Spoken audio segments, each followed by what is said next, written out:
హరిహర వీరమల్లు చిత్రం జూలై 24వ తేదీన తెలుగు, తమిళ, హిందీ, కన్నడ, మలయాళ భాషల్లో ప్రపంచవ్యాప్తంగా భారీ స్థాయిలో విడుదల కానుంది. చారిత్రాత్మక నేపథ్యంలో అద్భుతమైన నాటకీయత, శక్తివంతమైన ప్రదర్శనలు, ఉత్కంఠభరితమైన యాక్షన్‌తో హరిహర వీరమల్లు చిత్రం రూపుదిద్దుకుంటుంది. ఈ సినిమాలోని ప్రతి సన్నివేశం ప్రేక్షకుల హృదయాల్లో నిలిచిపోతుందని చిత్ర బృందం ఎంతో నమ్మకంగా ఉంది. పవన్ కళ్యాణ్ నటిస్తున్న ఈ చారిత్రాత్మక యాక్షన్ డ్రామా మొఘల్ సామ్రాజ్య నేపథ్యంలో రూపొందుతుంది. ఈ సినిమా జూలై 24న ప్రపంచవ్యాప్తంగా విడుదల కానుంది. ట్రైలర్‌ను దుబాయ్‌లోని బుర్జ్ ఖలీఫాపై విడుదల చేసే అవకాశం ఉన్నట్టు సమాచారం. ఇది తెలుగు సినిమా చరిత్రలో ఒక మైలురాయి కానుంది. ఈ సినిమా షూటింగ్ 2019లో ప్రారంభమై ఎన్నో ఆటంకాల తర్వాత 2025 మే నాటికి పూర్తయిపోయింది. పోస్ట్ ప్రొడక్షన్ పనులు శరవేగంగా జరుగుతున్నాయి. 20 వీఎఫ్ఎక్స్ టీమ్స్ ప్రపంచవ్యాప్తంగా పనిచేస్తున్నాయి. కీరవాణి సంగీతాన్ని అందిస్తుండగా క్రిష్ జాగర్లముడి, జ్యోతి కృష్ణ దర్శకత్వాన్ని వహించారు. నిధి అగర్వాల్ హీరోయిన్గా, బాబీ డియోల్ విలన్గా నటిస్తున్నారు.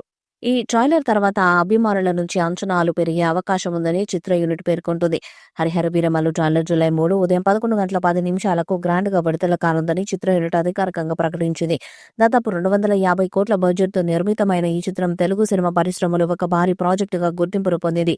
ట్రైలర్ రిలీజ్తో చిత్ర బృందం ప్రమోషన్స్ ను మరింత స్పీడప్ చేయనుంది. అభిమానులు, విమర్శకులు ఈ ట్రైలర్ కోసం ఆసక్తిగా ఎదురు చూస్తున్నారు. పాన్ ఇండియా లెవెల్లో విడుదలవుతున్న ఈ సినిమా తెలుగు సినిమా ఖ్యాతిని అంతర్జాతీయ స్థాయిలో మరింత పెంచనుందని పవన్ అభిమానులు ఆశాభావాన్ని వ్యక్తం చేస్తున్నారు. హరిహర వీరమల్లు సినిమాని ప్రముఖ నిర్మాత ఏం రత్నం సమర్పణలో మెగా సూర్య ప్రొడక్షన్ పతాకంపై ఏ దయాకర్ రావు నిర్మాణంలో రూపొందుతుంది. ఈ చిత్రం జూలై 24న తెలుగు, తమిళ, హిందీ, కన్నడ, మలయాళ భాషల్లో ప్రపంచవ్యాప్తంగా భారీ స్థాయిలో విడుదల కానుంది. 17వ శతాబ్దంలో మొఘల్ సామ్రాజ్య నేపథ్యంలో రూపొందిన ఈ చారిత్రక యాక్షన్ డ్రామాలో పవన్ కళ్యాణ్ హీరోగా, నిధి అగర్వాల్ హీరోయిన్గా, బాబీ డియోల్ విలన్గా నటిస్తున్నారు. ఈ వీడియోపై మీ అభిప్రాయాన్ని కామెంట్ బాక్స్లో తెలియజేయండి. ఈ వీడియో మీకు నచ్చితే లైక్ చేయండి, షేర్ చేయండి, కామెంట్ చేయండి. మరిన్ని అప్డేట్స్ కోసం మన ఛానల్ సబ్స్క్రైబ్ చేయండి. నోటిఫికేషన్స్ కోసం పక్కనే ఉన్న గంట సింబల్ని కొట్టండి.